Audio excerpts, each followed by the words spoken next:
প্রবল ঘূর্ণিঝড় রিমালের তাণ্ডবে বাংলাদেশ ও ভারত মিলিয়ে এখন পর্যন্ত 15 জনের মৃত্যুর খবর পাওয়া গেছে। ঝড় জলোচ্ছ্বাসে তলিয়ে গেছে ফসলের ক্ষেত, মাছের ক্ষেত, বিধ্বস্ত হয়েছে বাড়িঘর। যোগাযোগ বিচ্ছিন্ন রয়েছে বেশ কিছু উপজেলায়। রোববার মধ্যরাতে বাংলাদেশের উপকূল অতিক্রম করে দক্ষিণ থেকে উত্তরের দিকে অগ্রসর হলেও এখনও ঝড়ের প্রভাব কমেনি খুলনা ও বরিশালের উপকূলীয় জেলাগুলোতে।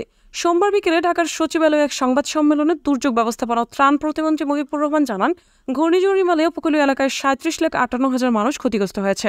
35,000 ঘরবাড়ি সম্পূর্ণ বিধ্বস্ত হয়েছে, যার আংশিক ক্ষতি প্রায় 1,15,000 ঘরবাড়ি। এদিকে ঘূর্ণিঝড় রিমালের প্রভাব পড়েছে ভারতের পশ্চিমবঙ্গেও। এর প্রভাবে কলকাতা ও পশ্চিমবঙ্গে 5 জনের মৃত্যুর খবর পাওয়া গেছে। রাতভর বৃষ্টিতে বিপর্যস্ত হয়েছে কলকাতার বিভিন্ন অংশ, হাওড়া, উত্তর ও দক্ষিণ 24 পরগনা, মেদিনীপুর, সুন্দরবন সহ বিভিন্ন অঞ্চল। রিমালের প্রভাবে রবি ও সোমবার মিলিয়ে পশ্চিমবঙ্গের উপকূলবর্তী বিভিন্ন জেলায় এখন পর্যন্ত 5 জনের মৃত্যুর খবর পাওয়া গেছে। ঘূর্ণিঝড়ের প্রভাবে কলকাতার বিভিন্ন অংশ জলমগ্ন, যার প্রভাব পড়েছে যোগাযোগ ব্যবস্থা ও জনজীবনে। কোথাও গাছ উপড়ে যাওয়ার ফলে বিদ্যুৎ সংযোগ ব্যাহত হয়েছে। পার্ক স্ট্রিট এবং এসপ্ল্যানেড মেট্রো স্টেশনের মাঝে ট্র্যাকে পানি ঢুকে পড়ে ব্যাহত কলকাতা মেট্রোর পরিষেবা। মাত্র কয়েকটি স্টেশনের মধ্যে এদিন বেলা পর্যন্ত মেট্রো পরিষেবা চলেছে।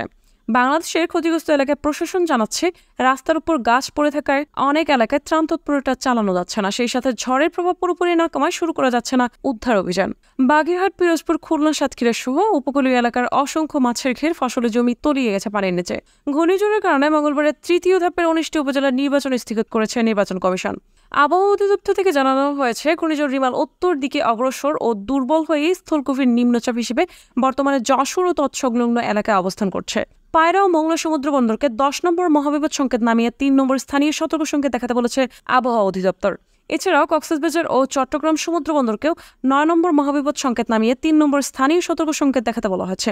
এখন পর্যন্ত উপকূলীয় 6টি জেলায় 10 জনের মৃত্যুর খবর নিশ্চিত করেছে দুর্যোগ ব্যবস্থাপনা ও ত্রাণ মন্ত্রণালয়। প্রতিমন্ত্রী মহিবুর রহমান জানান, সরকারের প্রস্তুতির কারণে বড় ক্ষয়ক্ষতি হয়নি, তবে এ পর্যন্ত 10 জন প্রাণ হারিয়েছে।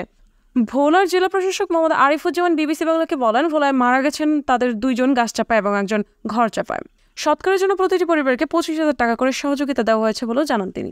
সোমবার ভোরে বরিশালের রূপাতলী এলাকায় বহুতল ভবনের দেওয়াল ধসে 2 জন নিহত হন। বাতাসের তীব্রতায় একটি আবাসিক হোটেলের মালিক লোকমান হোসেন ও কর্মচারী মুকসুদুল রহমান মারা যান। সকালে চট্টগ্রাম নগরের বায়াজিদ থানায় টেক্সটাইল এলাকায় দেয়াল চাপায় মারা গেছেন এক পথচারী। ঝড়ো বাতাস ও ভারী বৃষ্টিতে ওই এলাকার একটি দেয়াল ধসে পড়লে এতে চাপা পড়ে মারা যান হৃদয় নামের ওই যুবক। খবর পেয়ে ফায়ার সার্ভিস তার মরদেহ উদ্ধার করে। অন্যদিকে পটুয়াখালীতে ঘূর্ণিঝড়ের প্রভাবে মারা গেছেন 2 জন। এদের মধ্যে দুমকি উপজেলায় একজন গাছ চাপায় বাউফলে ঝড়ের তাণ্ডবে অফিসটি ভেঙে পড়ে তার নিচে চাপা পড়ে মারা যান একজন। এর আগে রোববার সন্ধ্যায় সাতক্ষীরার শ্যামনগর উপজেলার গাবুরা ইউনিয়নের নাপিতখালী আশ্রয় কেন্দ্রে যাওয়ার পথে শওকত মোড়ল নামে এক বৃদ্ধ মারা যান। একই দিনে বিকেলে পটুয়াখালী কলাপাড়া উপজেলার ধুলাশোর ইউনিয়নের কাওয়ারচর এলাকায় ঘূর্ণিঝড় রিমালের প্রভাবে প্লাবিত এলাকায় বোনকে রক্ষা করতে গিয়ে মোহাম্মদ শরীফুল ইসলাম নামে একজনের মৃত্যু হয়। এই বিষয়ে আপনার মন্তব্য কমেন্ট করে জানান। চারিদিকে সকল খবরাখবর সবার আগে পেতে আমাদের চ্যানেলটিকে সাবস্ক্রাইব করুন, সাথে থাকুন।